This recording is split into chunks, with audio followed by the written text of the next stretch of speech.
Okay. Show me. Hi there guys, welcome back to the Dutch SC channel. Thank you very much for tuning in. And this is not what you were expecting to see. This is a Holybro Copis Mini with the DJI Vista system, so DJI digital FPV setup.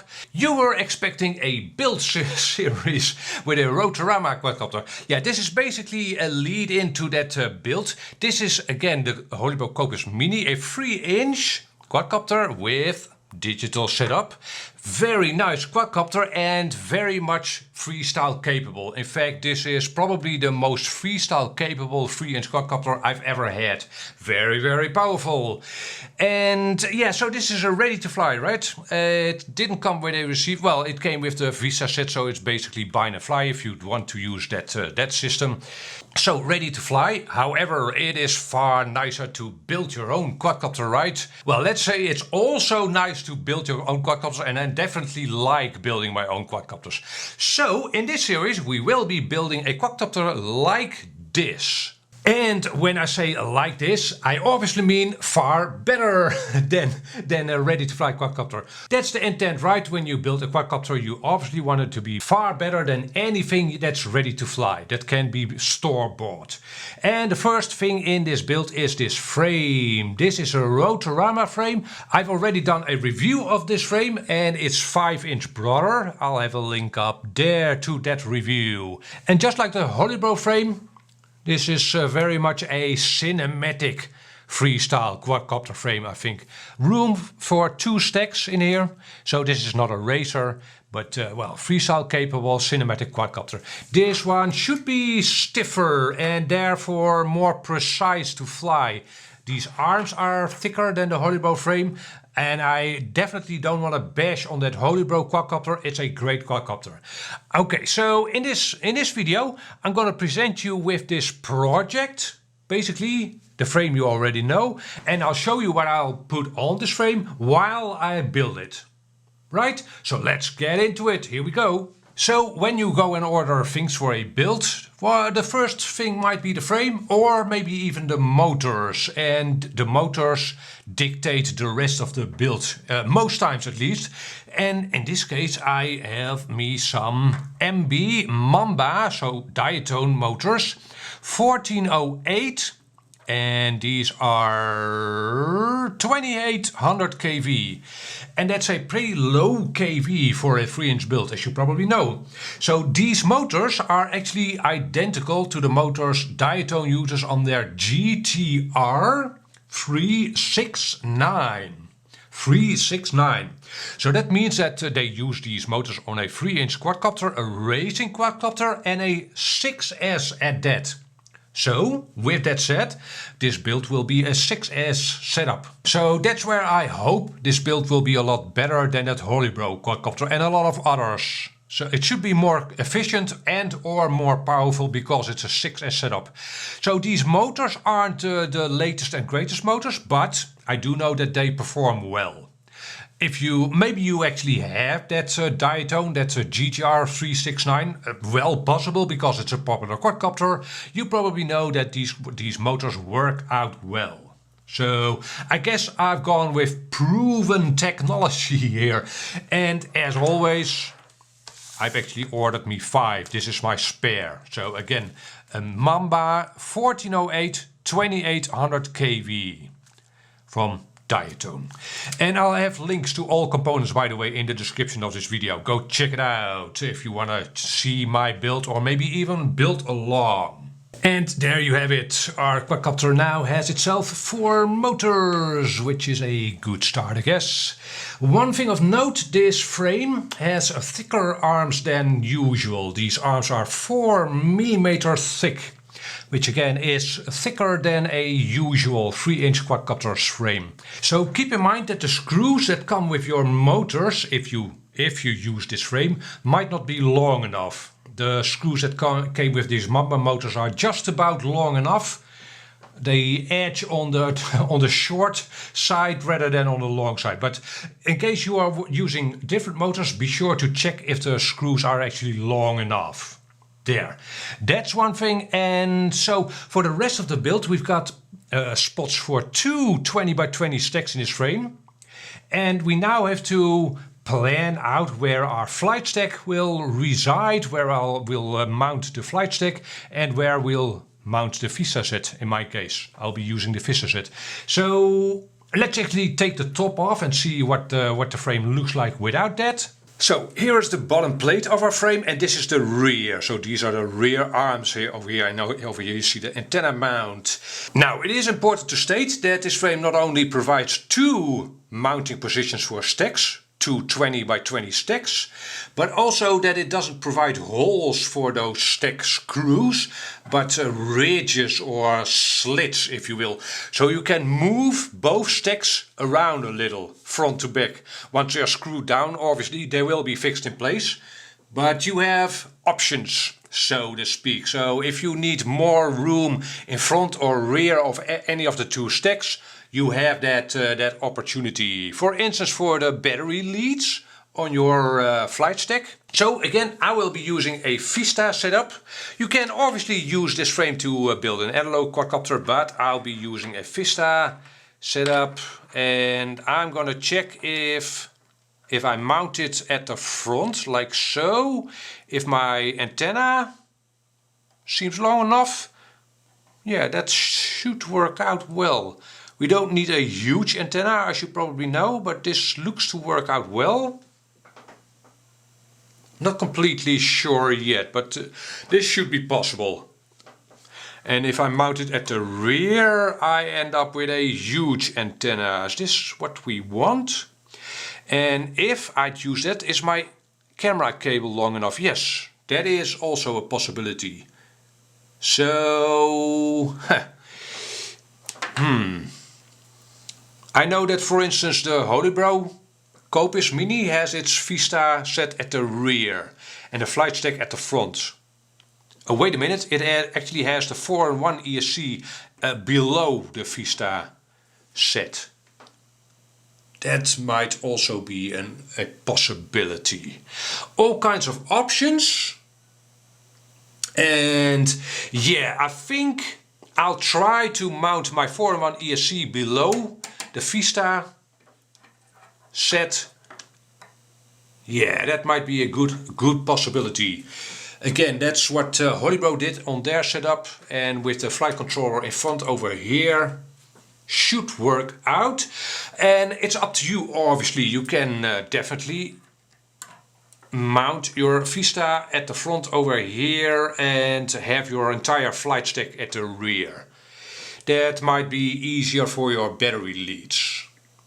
Yeah, I'll come back to you in a couple of minutes with my decision on that. I actually haven't decided, but be sure to check things out if the wire length and the antenna would work out on the frame you are using before obviously cutting the wires on your motor wires, for instance, and soldering things up and then find out that things don't fit.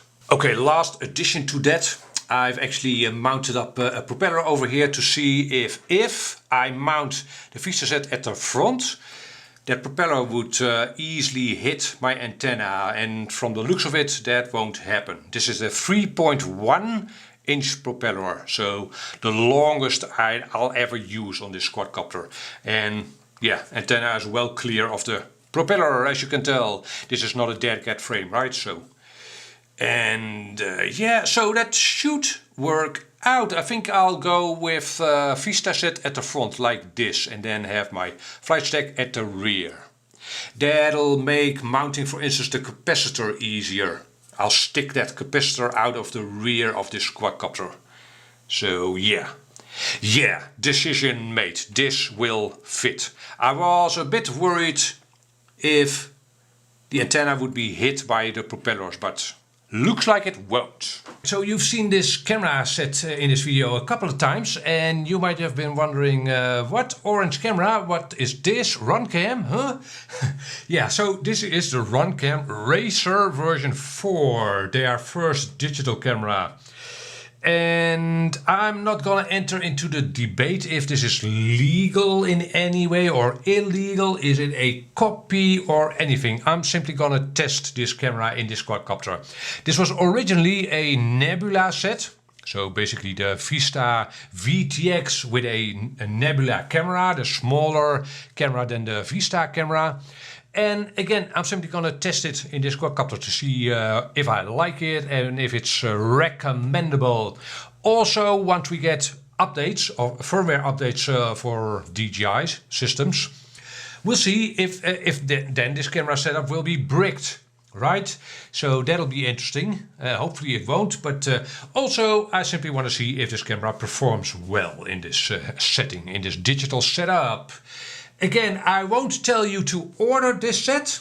Well, if you want to try it, do, of course, but just like me, you'd be testing things and I can't tell you if this will work now or in the future. Just so you know. But again, this is the setup I'll be using in this quadcopter. Now, the flight stack, so the 4-in-1 ESC and the flight controller itself. We obviously don't need the VTX. So I got two packages over here from Mamba or Diatone. In case you're new to this channel, I am building both a 3-inch and a 5-inch Calypso, so I needed two stacks, obviously. And this is actually interesting. I might do a separate video on these two stacks. And hopefully it'll show it in this video. I'll zoom in a little. These are both stacks meant for DJI setups. Obviously you can use them for analog setups, but DJI mini stack, DJI mini stack. And the one on your right is an F722. This one is an F405. Both will probably work out just fine. However, the specs are slightly different, but in a, well, weird way. Current 35 amps on the left one, so on the F405 DJI stack, but burst is 45. Keep it in mind, burst 45, right? Okay, so on your right, you've got the F722, so a slightly more upmarket stack, 40 amp, continuous, but the burst is also 45 amp. So I actually think that the ESC boards in these two stacks are the same, probably. Also, in both of my quadcopters, this 35 amp will be more than enough, so it doesn't really matter which I'll use for which. And yeah, again, it doesn't really matter. Maybe, again, I'll do a separate video on both of these two stacks. Needless to say, however, that both of these stacks will come with a plug-and-play setup for DJI quadcopters. So you'll have a plug from your Vista set or other DJI setups straight into your flight controller, no soldering there. Obviously there will be soldering on the motor tabs and such, but yeah, your digital setup will be plug-and-play on both of these two stacks. And Hachkide, I'm suddenly a whole lot further, as you can tell. The electronics are mostly in the quadcopter. And I've already activated this Vista set. Is this the Vista set? Even though, no, this is actually formerly a Nebula setup. But it now has this Runcam Racer version 4 on it. It works. Maybe I'll do a separate video on this. I will obviously show you how well it performs, but maybe on how to connect this to a Nebula setup. But first, let's see if this is worth trying, right? And let me see, yeah, the only thing left for me to install is actually the receiver, which I will probably install underneath my 4-in-1 ESC over here. It's a TBS Crossfire NANO, so that's a very small receiver, obviously. Should be able to be fit underneath my 4-in-1 ESC. We'll see, otherwise maybe on top of the flight controller. I have also recorded a separate video on this stack, the F722 plus the F40 Pro 4-in-1 ESC. And as I noted, this 4-in-1 ESC definitely is different than that 35 amp ESC. Okay, so let me see. Yeah, again, only the receiver left to install. And let me actually go and do that, and I'll show you what the finished quadcopter looks like. And there you have it, guys. One finished Rotorama Calypso 3. Very nice. I think it looks nice, at least. You tell me in the comment section below. It has a bit of an orange theme, as you can tell. Partly because of that camera. And so I haven't flown it yet. I would have liked to include some flight footage in this video. However, the weather over here is deplorable, horrible. So I'll owe you some flight footage with this quadcopter. I'll do that in a separate video. Maybe I'll combine that with flight footage of the 5-inch version, which I'll well, start building right away with the weather being horrible, right? So did I run into any problems? Well, one slight problem, which isn't really related to any of the parts used, but I am in the process of doing some videos about multi-bind for Crossfire. And with multi-bind you can basically use different transmitters for the same receiver. Again, I'll do separate videos on that, but that threw me a curveball in this project. Somehow the receiver didn't want to work well. Okay, so I solved that, but it only related to that multi-bind. And yeah, so other than that, everything basically worked the first time around, even that Runcam Racer 4. I don't know if it's fun to fly with, we'll see. So actually, let's check the weight of this quadcopter. I haven't had a look yet. Let's see, the quadcopter itself weighs in at 181 grams. And this is again a 3-inch quadcopter.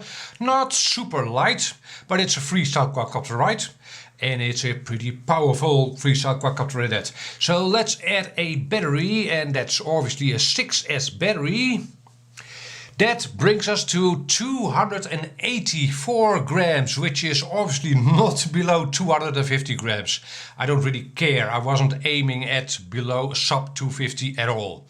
But I should add that this LiPo is bigger than I want for this quadcopter. I have ordered 450 milliamp hour 6S batteries. They aren't in yet. So that'll save me, what? 10 grams maybe? No, maybe a little more. We will see. I will publish that in my flight videos with this quadcopter. So, oh, and battery strap, 290 grams. Yeah, so not a light quadcopter, but again, it wasn't meant to be a light quadcopter, and it's a pretty powerful quadcopter at that. Maybe I'll even add an action camera to this quadcopter eventually, which will add approximately 90 grams for a Runcam 5 orange. So yeah, we'll see. I expect this quadcopter to easily carry any action camera I throw at it. And guys, that's it for this project overview or build overview recap thing. I will be posting videos with me flying this quadcopter, hopefully sooner than later, weather permitting. Be on the lookout for that. If you are left with questions, hit me up a comment down below. Oh, also there's a list of all components used in this quadcopter in the description down below. And that's it. Thank you very much for watching. Catch you on the next video. Bye bye.